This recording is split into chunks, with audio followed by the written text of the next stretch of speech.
उस घटना को 30 साल हो चुके थे। साल था 1556। एक बार फिर पानीपत में ही दिल्ली का फैसला होना था। कहने को बाबर का नाबालिग पोता, जो उस वक्त महज 13 साल का था, नाम था जलालुद्दीन मोहम्मद अकबर, हुमायूं के मौत के बाद दिल्ली का बादशाह बन गया था। लेकिन उसकी स्थिति डामाडोल थी। आप देख रहे हैं यूट्यूब चैनल आज़ाद तारीख। वीडियो को पूरा देखें और चैनल को सब्सक्राइब करें।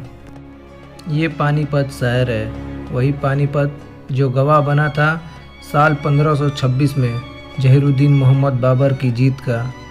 बाबर जब भारत में आया था तब वो काबुल का बादशाह था। पानीपत में जीत के बाद दिल्ली की गद्दी का बादशाह बन गया था। महज 13 साल की उम्र में 14 फरवरी 1556 को पंजाब के कलानौर में उसकी ताजपोशी हुई। इस समय मुग़ल शासन काबुल, कंधार, दिल्ली और पंजाब के कुछ हिस्सों तक ही सीमित था। अकबर अपने सिपह सालार बैरम खान के साथ काबुल में कार्यरत था। हुमायूं को हिंदुस्तान से भगाने वाले शेर शाह सूरी के मौत के बाद उसका बेटा इस्लाम शाह बादशाह बना। इस्लाम शाह के मौत के बाद हुमायूं ने दिल्ली की गद्दी पर कब्जा जमा लिया।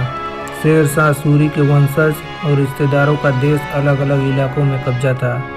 उन्हीं में से एक था आदिल शाह। आदिल शाह के पास उस वक्त प्रभावशाली कमांडर हेमू मौजूद था। हेमू पानीपत की दूसरी लड़ाई का सबसे अहम किरदार था। अकबर का दरबारी इतिहासकार अबू फजल लिखता है कि हेमू ने राज और प्रशासन पर कब्जा कर लिया था। बड़ा हाकिम बन बैठा था। वो सारी नियुक्ति कर रहा था और उसी के इशारे पर पुराने हाकिम निकाले जा रहे थे। वही बादशाह के नाम पर सजा दे रहा था। इतना तय था कि हेमू बहुत सूझबूझ के साथ शासन चला रहा था। आदिल शाह की सेवा के साथ साथ हेमू अपनी खजाने और सत्ता में लगातार इजाफा कर रहा था। दिल्ली और आगरा हारने के बाद मुग़ल परेशान हो गए थे। कई मुग़ल जनरलों ने अकबर को हेमू की विशाल सेना को चुनौती देने के बजाय काबुल की तरफ पीछे हटने की सलाह दी। लेकिन बैरम खान युद्ध के पक्ष में फैसला लिया और अकबर की सेना ने दिल्ली की ओर कूच किया।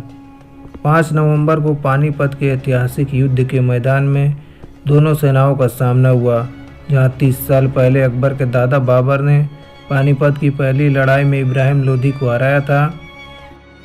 हेमू की फौज में लगभग 50,000 घुड़सवार और 1500 हाथी और 51 बड़ी तोप थी। मुग़ल दिल्ली के जंग में शिकस्त का बदला लेने के लिए बेताब थे। जीत हेमू के करीब था, तभी सब कुछ बदल गया। एक तीर हेमू की आंख में जाकर लगी, इससे लगातार खून बहने लगा और हेमू बेहोश हो गया। उसके बाद हेमू को गिरफ्तार कर लिया गया। उसका कटा हुआ सिर काबुल के दिल्ली दरवाजे पर प्रदर्शन के लिए भेजा गया था और धड़ दिल्ली के पुराना किला के बाहर फांसी पर लटका दिया गया था। यूं इस जंग का नतीजा मुग़लों की अजीम फतह की सूरत में निकला और एक दफ़ा फिर मुग़लों की छोटी सी फौज ने बड़ी फौज को शिकस्त दी। इस युद्ध के फलस्वरूप दिल्ली पर वर्चस्व के लिए मुग़लों और अफगानों के बीच चलने वाली जंग अंतिम रूप से मुग़लों के पक्ष में हो गया और अगले 300 सालों तक मुग़लों के पास ही रहा। ये थी पानीपत की दूसरी जंग की दास्तान। आप देख रहे थे यूट्यूब चैनल आज़ाद तारीख। अगर आपको ये वीडियो पसंद आया तो वीडियो को लाइक करें और चैनल को सब्सक्राइब करें।